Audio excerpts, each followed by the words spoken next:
Présidentielle 2025, un plan d'insurrection révélé, Maurice Kamto cité. Qui gouverne au Cameroun. Cette interpellation insurrectionnelle avait déjà été agitée dans la seconde moitié des années 80. Dirait-on, tout juste à l'orée de l'arrivée au pouvoir de l'homme du renouveau. Alors même que fonctionnaient les institutions de la République. Ceux des universitaires à la manœuvre à l'époque semblaient nourrir le dessein secret de nier la légitimité des autorités en place et, surtout, la capacité à gouverner du timonier légalement reconnu, le chef de l'État.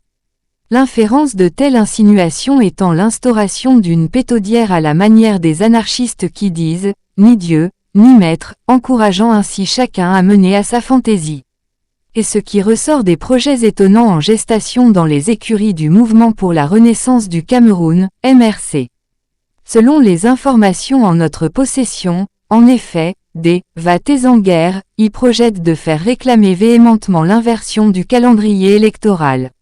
En d'autres termes de faire précéder le scrutin présidentiel par les autres consultations locales, les législatives, les communales et autres. Pour des raisons qui sont propres aux turiféraires de cette formation.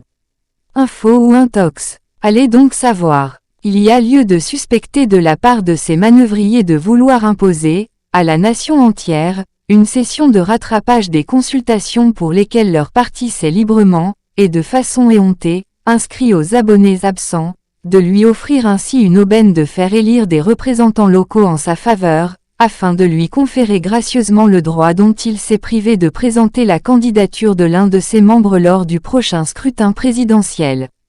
Au mépris des lois en vigueur dans la République. En l'occurrence, l'on ne recommencerait, par exemple, pas une session de baccalauréat dont les résultats ont même déjà été proclamés, tout juste pour donner l'opportunité à un candidat frondeur de s'y présenter. S'il nous était permis d'interpréter ce comportement libertin, il serait aisé d'affirmer que certains de nos concitoyens en appellent aux principes démocratiques quand ils leur sont favorables, réclament l'application des lois quand elles leur sont avantageuses. Ils multiplient, au contraire, des arguties insurrectionnelles pour tailler les institutions à leur mesure et à leur goût, suivant leurs désirs. Démocratie. On le voit aujourd'hui quand une faction de la population en est à réclamer la limitation du nombre de partis politiques, lorsqu'on se rappelle avec quelle loquacité leurs diseurs de la vérité ont démontré que la multiplication des partis politiques dans l'univers sociétal d'un pays constituait l'essence même du politique et du bien-être citoyen.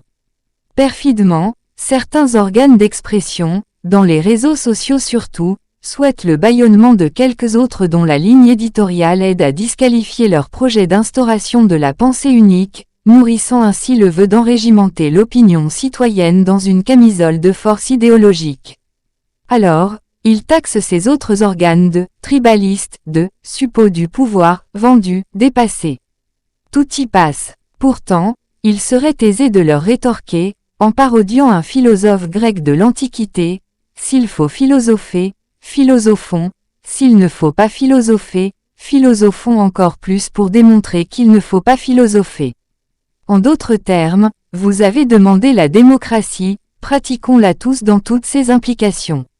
Dans la mort de la censure et donc dans la liberté recouvrée de penser contre, dans la liberté aussi de créer autant de partis politiques que possible.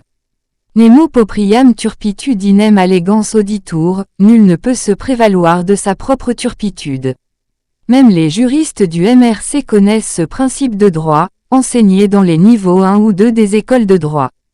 Ils savent qu'il leur serait opposable et fonderaient une fin de non-recevoir de réclamations aussi fantaisistes de leur part, à propos du calendrier électoral. Or, l'on préjuge qu'il demeure dans ce parti, des hommes soucieux de se comporter comme de gens de bonne mœurs et qui, soit dit en passant, n'oseraient encourager la transgression effrontée des principes de base du droit positif. Un homme d'honneur tel l'éminent avocat M. Simb ne saurait cautionner ce populisme débridé. L'on aurait du mal à l'imaginer descendant plus bas que la culotte.